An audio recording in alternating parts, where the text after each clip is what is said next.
আজকের অনুষ্ঠানটি করতে গেলে আপনি দেখলেন যে আমি আসলে একটু জায়গার নাম ভুল বলছি, কারণ আমার মধ্যে এক ধরনের আনন্দ এবং উচ্ছ্বাসও কাজ করছে, কারণ আমরা তিনজন একই শিক্ষা প্রতিষ্ঠান থেকে পাশ করেছি। যদিও আমি অনুষ্ঠান শুরুর আগে আমি, এনি ভাই এবং নাহিদ আমরা আলোচনা করছিলাম যে আসলে আমি আর এনি ভাই একটু কাছাকাছি সময় হলো, একই সময়ে বিশ্ববিদ্যালয়ে পড়লো। নাহিদ একদমই আমাদের পরবর্তী প্রজন্মের প্রতিনিধি, আমাদের সম্মানিত এবং মাননীয় উপদেষ্টা। সেজন্য এনি ভাই, আমরা আপনার অনুমতি নিয়েই আমি প্রথম প্রশ্নটা নাহিদকে করতে চাই। নাহিদ, আমি আপনার কাছ থেকে জানতে চাইবো যে যে আন্দোলনে শেখ হাসিনার পতন হলো সেই আন্দোলন সম্পর্কে অন্তর্বর্তী সরকারের প্রধান উপদেষ্টা ডক্টর মোহাম্মদ ইউনূস যুক্তরাষ্ট্রে বিল ক্লিনটনের উপস্থিতিতে একটা অনুষ্ঠানে বললেন যে এই আন্দোলন খুব পরিকল্পিতভাবে চালিয়ে নেওয়া হয়েছে, কিছুই হঠাৎ হয়নি। আমরা আপনার কাছে একটু জানতে চাইবো যে আপনার জ্ঞাতসারে কিংবা অজ্ঞাতে এই আন্দোলন কি শুরু থেকেই কোটার আড়ালে সরকার পতনের আন্দোলন ছিল? ধন্যবাদ আপনাকে। আহ, এই আন্দোলন আসলে শুরু থেকে কোটা সংস্কারের আন্দোলনই ছিল।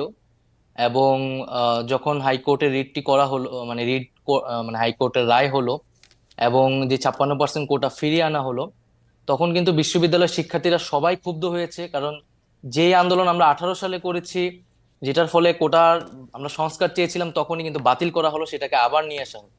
তো শুরুতে এটা কোটা সংস্কারের দাবিতেই ছিল, এবং পরবর্তীতে আসলে সরকারের দমন পীড়নের কারণেই এটি পরবর্তী আহ পরিস্থিতিতে যায় আসলে। হুম। এবং আন্দোলনটা আসলে শুরু থেকে খুবই গোছানো ছিল, কিন্তু সরকার যখন দমন পীড়ন শুরু করে এবং সারা দেশে এটি ছড়িয়ে যায়, সাধারণ মানুষ সবাই নেমে আসে, তখন এটা সরকারের পতনের আন্দোলন হয়ে যায়। এটা যেটা অনিবার্যভাবেই যেটা হওয়ার ছিল আর কি। উপদেষ্টা ইসলাম, আমরা আসলে এক- একটি শব্দ খুব বেশি শুনছি কয়দিন ধরে, যে মাস্টার মাইন্ড, আন্দোলনের মাস্টার মাইন্ড। আসলে এই মাস্টার মাইন্ড ব্যাপারটা কি? মানে তিনি কিভাবে এই আন্দোলনটা নিয়ন্ত্রণ করেছেন, বা আপনি কিভাবে একটা মাস্টার মাইন্ড দেখেন এই আন্দোলনের পেছনে? আমরা তো কোটার আন্দোলন দেখছিলাম, আপনি ঠিকই বলেছেন যে যখনই দমন পীড়নের মাধ্যমে ছাত্রদের উপরে গুলি চালানো হলো, সাধারণ ছাত্ররা মারা যেতে থাকলো, নিপীড়নের সম্মুখীন হলো, তখন আমরা সবাই সেই আন্দোলনের মধ্যে অংশগ্রহণ করেছিলাম, কিন্তু আমরা কিন্তু কোনো মাস্টার মাইন্ড টের পাই নাই। আমরা মনে করেছিলাম যে এটা স্বতঃস্ফূর্ত আন্দোলন। তো এখন এই মাস্টার মাইন্ডের কথাটা কোত্থেকে আসলো? মানে গত 7 দিন, 10 দিন, 15 দিন ধরে এটা আমরা শুনছিলাম, এখন তো প্রফেসর ইউনূস সেটিকে পরিচয়ই করিয়ে দিলেন যে হ্যাঁ, he was a master mind of all those things.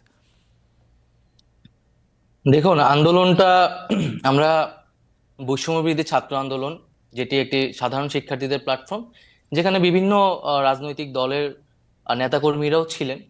তো আন্দোলনটা আমরা এই আন্দোলনটাকে এখন আমরা বলতেছি যে এটা একটা লিডারলেস মুভমেন্ট, যে আন্দোলনের আসলে কোনো একক নেতৃত্ব ছিল না, বরং সাধারণ মানুষই এটাকে এগিয়ে নিয়ে গেছে। কিন্তু আন্দোলনের একটা প্রেক্ষিতে কিন্তু আন্দোলনটা পরিচালনা করতে হয়েছে। সেক্ষেত্রে হয়তো আমরা গুটি কয়েক শিক্ষার্থী আর সারা দেশে আরো কিছু শিক্ষার্থীদের সাথে সমন্বয়ে পিছন থেকে এটা পরিচালনা করেছি। সেক্ষেত্রে কিন্তু আমাদের নানা জনই আসলে বুদ্ধি পরামর্শ দিয়েছেন। যার ক্ষেত্রে এই কথাটি বলা হচ্ছে, তিনি বিশেষভাবে আমাদেরকে পরামর্শ দিয়েছেন এবং পিছন থেকেই সাহায্য সহযোগিতা করেছেন। কিন্তু তিনি এবং আমরা কেউ এই আন্দোলনের মাস্টার মাইন্ড এই শব্দটার সাথে কিন্তু একমত নই। সেটি হয়তো ভালোবাসার জায়গা থেকে অনেকে বলছেন, ডক্টর ইউনূসও সেটা বলেছেন, কিন্তু আমরা আসলে এটা এমন ভাবে দেখতে চাই না। আমরা এটা একটি জনতার স্বতঃস্ফূর্ত আন্দোলন হিসেবেই দেখি। ওকে। তবে একটা বিষয় বলে রাখা ভালো, যে এই আন্দোলনটাকে আসলে আপনি আপনি আসলে কবে থেকে বিবেচনা করবেন? এটা কি 36 দিনের আন্দোলন হিসেবে আপনি ব্যাখ্যা করবেন, নাকি এই আন্দোলনের পিছে যে আরো দীর্ঘ ব্যাকগ্রাউন্ড রয়েছে? হুম হুম। আমরা যে আরো দীর্ঘ 7-8 বছর ধরে লড়াই সংগ্রাম করেছি, ক্যাম্পাসগুলোতে বিভিন্ন আন্দোলন করেছি, রাইট। সেই ক্ষেত্রে কিন্তু ভূমিকা রয়েছে। অ্যাডভাইজার এবং অ্যাডভাইজার ইসলাম, আমরা আমরা আমরা আপনার কাছে আসবো আপনাদের ওই পূর্ববর্তী আন্দোলন। অবশ্যই এটা 36 দিন আন্দোলন আমি মনে করি না, সেটার সাথে আরো